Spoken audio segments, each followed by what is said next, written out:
Okay, this is a reaction video. This is from Girl Gone London. 7 surprising things cheaper in the UK than in America. Well, I was in the UK earlier this year, and I don't think anything was really well. I take it back. The grocery stores were cheaper than the United States. That was actually surprising to me, how cheap it was to purchase things in the UK than it was in the United States, but not overly surprised. I mean, it was like I was like, oh my god, I can't. It was just somewhat surprising, but still a welcome surprise when I was there because because London is basically a expensive city. But let's see 7 surprising things cheaper in the UK than in America. NYU, ever heard of it? NYU is New York University. That's the only thing I know what NYU is. Pretty famous university. That'll cost you $58,000. Yeah, if you talk about college, I think that's one of the things that's surprising, that it's cheaper in UK college. Per year. From the astronomical cost of cell phone plans in the US to food costs that are going to empty your wallet in America, there are... Not necessarily empty my wallet, but it is more expensive in the United States than it is UK, that's sure. Quite a few things that are a lot more expensive in the USA than in the UK, and in this video we're going to go over some of them. A lot of people often think of things that are more expensive in the UK than in the US. I feel like you've all heard the story of the person, or been the person yourself, who goes on holiday to the US and ends up buying tons of clothes from the outlet malls, as we call them, because it's cheaper in the US than in the UK, but not everything is affordable in the US. In fact, a lot of it isn't. Now let's start with groceries. I'm not so sure about that, but I'll let her speak. Because this is talked about a lot on the internet. Yeah, groceries, like I said, when I was in the UK, there was at the Park Plaza Hotel on the Thames, on the river. It was riverbank. If you go out the front of the hotel and you make a right, there's a restaurant, and then there's a grocery store. It's a little mom and pop grocery store, I think that's what it is. A lot of the things there were cheaper than in the United States. It's kind of like a convenience store. But gas was more expensive than in the United. I think gas was much more expensive in the UK than it was in the United States. But internet, and it's true. When directly compared, groceries or food items in the US tend to be about 30 to 50% more expensive than in the UK. Honestly, when I go back to the US to visit, some of the prices are honestly so shocking that I don't even end up buying some of my favorite American foods that I've been missing for years, because I cannot fathom paying $7 for a box of cheese crackers or something equally insane. Now, I don't think I've ever seen cheese crackers being $7 in the United States, but again, I don't know where she's going to. Cheese crackers in the United States are probably about $3 or $4, if that. But I think, again, like I said, it was cheaper in the UK, no question about it.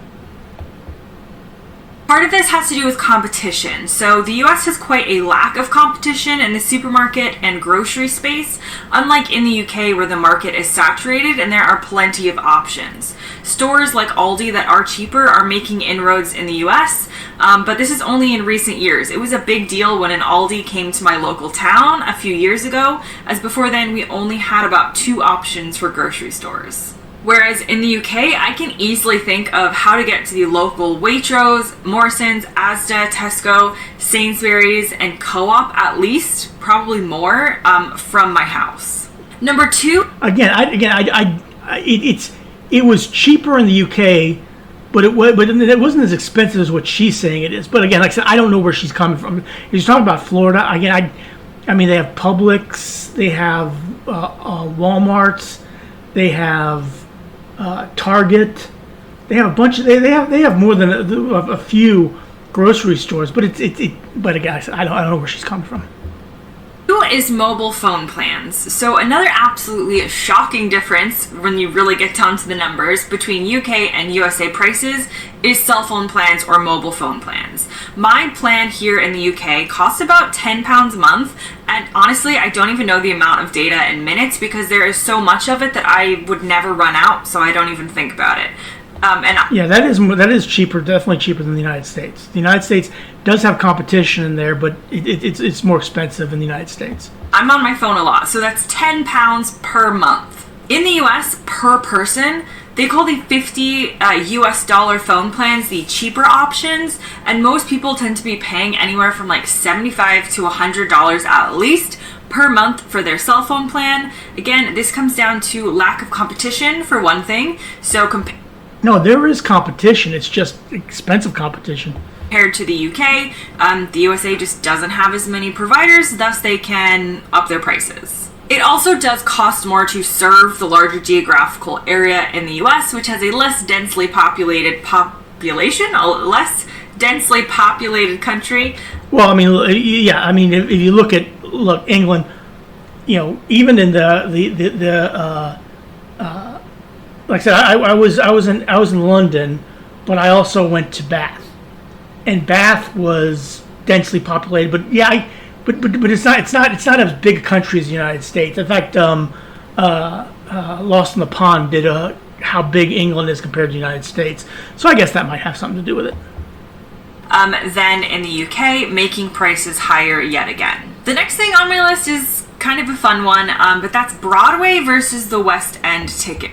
Okay, that's something I would never take apart. And I know you can go to the West End. You can also get cheaper tickets if you go that way. I don't know about Broadway, but you know, that's you know, Broadway's is in New York City. West End is in London.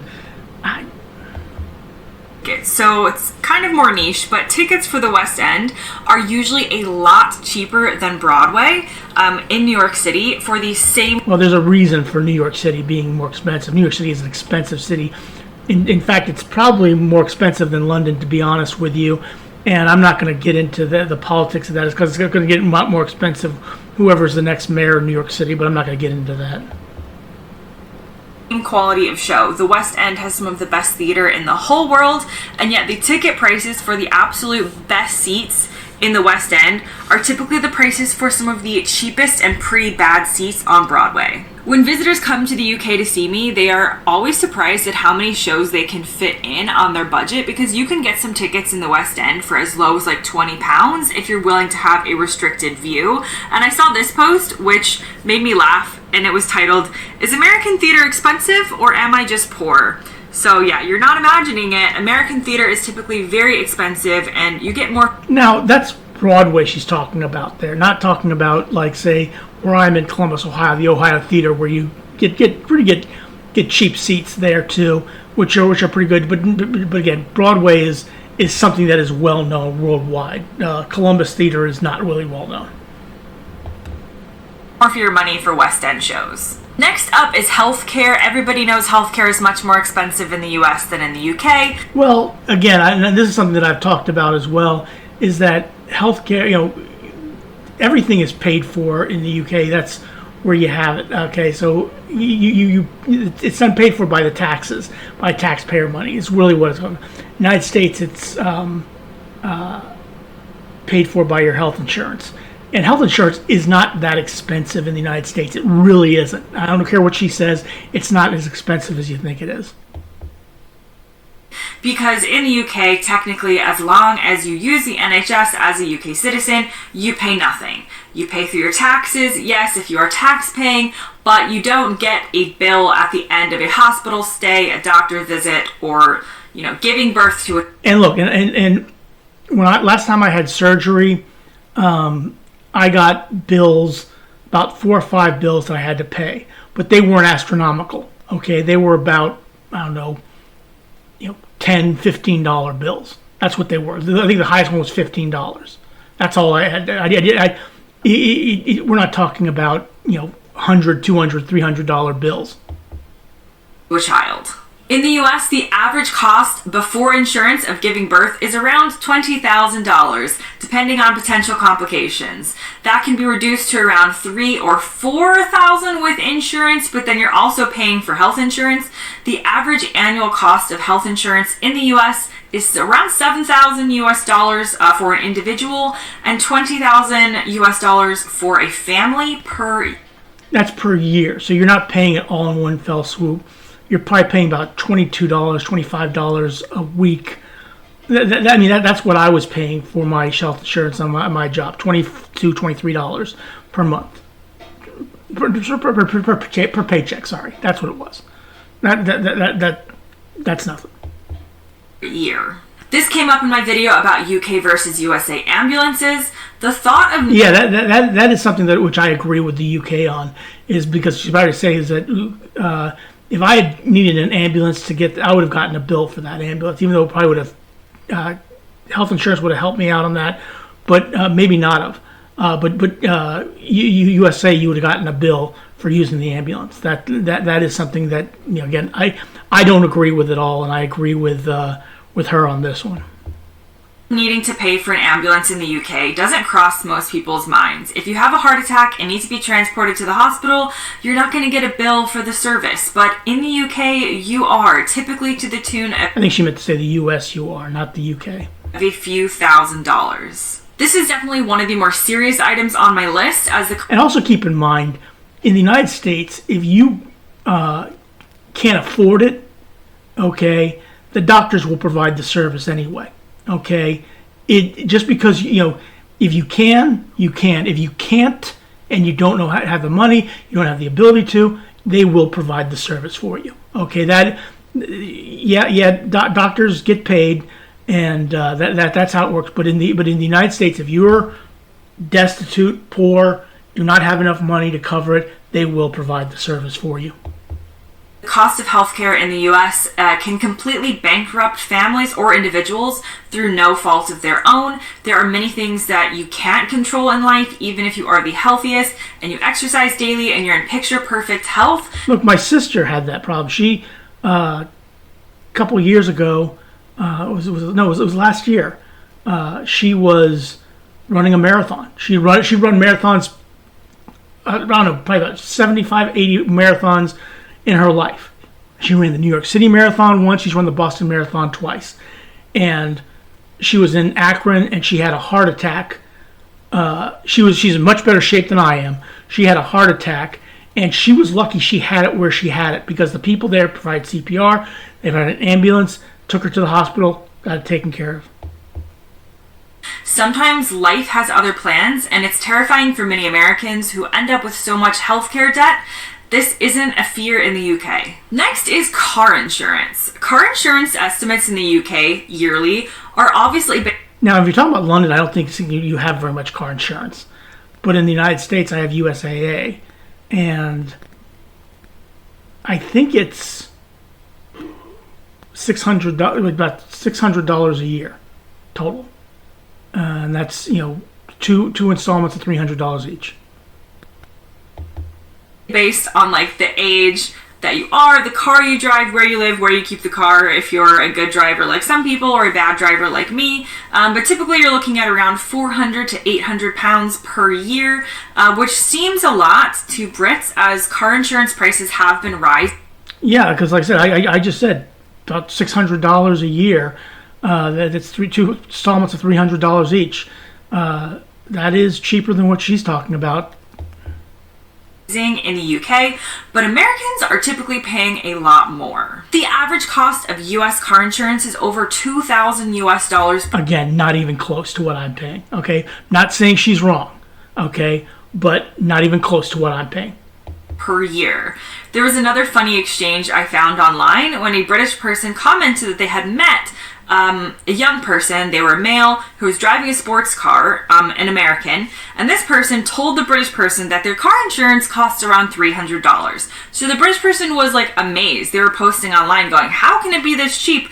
And all the Americans had to come online and to say, actually that's going to be the monthly price. American car insurance... Nope, not for me. It's $600 per year, okay? I pay $300 in 2 installments. That's what I pay, okay? I'm a good driver, okay? But that's what I pay, okay? I'm not saying she's wrong, not calling her a liar, but that's what I pay. This can be such a hefty fee that we talk about it in the US in a monthly context. So that person was not paying $300 per year, but per month. Next on my list is higher education. Higher education is another one of those incredible figures when you dig into the numbers. In England... No, this is something I completely agree with her. College in the United States is super expensive. It is much more expensive than it needs to be, in my opinion.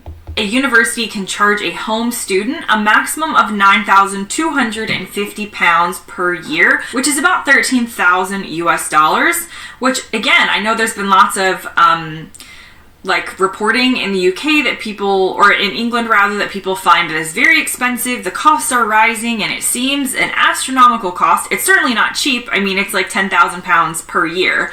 However, in the US, wait for it, there are some universities, particularly with their in-state tuition, as we call it, where tuition fees can be under $10,000, but most aren't. The cheapest tuition for the University of Pittsburgh, for example, is $21,000 per year. The University of Florida, if you're an in-state student, you're a resident in the state, it's going to run you about $6,000 US dollars per year. Okay, kind of makes sense. But for every other US student, so from every other state in the US, you're looking at 28 grand. And look, again, she is absolutely right on this. Higher education in the United States is super expensive. It is more expensive than it needs to be by leaps and by bounds. I could not agree with her more. These are small numbers. Harvard, over 50 grand per year. 50,000 US dollars. At least that's just for tuition. That's not for what we call room and board and all the rest. NYU, ever heard of it? Pretty famous university. That'll cost you $58,000 per year. Even the international student fees in England for universities do not touch these absurd numbers. Again, and look, you are talking about paying, people mortgaging their, what do you call it, student loans, astronomical. It doesn't make any sense to be paying that much money for higher education. It really doesn't, okay? It really doesn't. It doesn't make any sense to be paying that much. And that's why a lot of people aren't going to college anymore. So often students moving from the US to the UK to study, even paying the more expensive international fees, are basically looking at a bargain. And finally, and on a lighter note, there are so many free museums in the UK, particularly in the capital city of London. Everything from the British Museum to the Natural History Museum to the Tate Modern and Tate Britain, the Science Museum. You can keep listing them. There's a lot of... Since I don't go to a lot of museums, I think the only one was the COSI Central Ohio Science and Industry, whatever it is. It's called COSI. I think that you have to pay to get into there. It's not that expensive. I think the Smithsonian in Washington, D.C. is free. I could be wrong on that. But yeah, for museums in England, I didn't go to any museums in England. I hope to go back in August and maybe go to some of the museums in London again. But just to see some of those, because I know they are free to get into. But I think in the United States you're paying like $5-10, maybe 20. I don't know. She's right. It shouldn't cost any money to get into a museum, especially with the grants that they receive from some of their donors. But it's a capitalist system. That's what we do. World-renowned museums. These are not like dinky little museums, and they're completely free. In the US, free museums do exist, but they're not as much of a thing as in the UK. If you're going to New York City, you're looking at like $26 a person for the Museum of Natural History, $24 for the famous Museum of Modern Art, etc. Now, I actually went to a museum out in Los Angeles. It was a motion picture, and it was $18, I believe. Let me take a look at that. I'm going to bring it up right here because I took pictures when I was there. Los Angeles County Museum of Art. Let me take a look here. If you'll just bear with me here.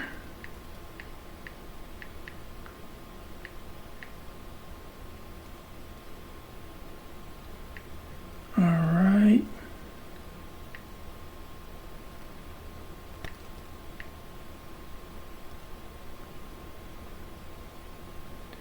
Almost got it there. Okay. Tickets. Okay. Okay, no, it wasn't. It was $28. Okay, so yeah, look, I forgot. Los Angeles is super expensive too. Yeah, she's right. She's 100% correct here. It's something I was not going to dispute. But yeah, for all intents and purposes, I think I spent $56 because I took my cousin as well. Went there. It was nice. It was fun. I saw a lot of movie props, which was fantastic. I'm a movie fan. I really enjoy movies. But yeah, she's 100% correct here. Luckily, in Washington, D.C., we do have the Smithsonian, which is quite a world-famous collection of museums, which are free, as well as... Yeah, I thought so. Because last time I was at the Smithsonian was back in 2010. I don't recall ever paying to get in to see it. So yeah. It's more free options than in New York City, but overall, I would say there are more cultural subsidies in the UK that can lower the price of these experiences for people, if not making a lot of them completely free. Now, that's good. Okay, but there's things I agree with, things I don't agree with. She's looking at averages and things like that. But like I said, for my car insurance, I pay $600 a year, not $600 a month, not $300 a month. It's nowhere near that. But again, like I said, that's me. Okay, that's not her. But anyway, please click like, share, and subscribe for Girl Gone London as well as for me. I would appreciate it. Have a good rest of your day. Thanks for watching.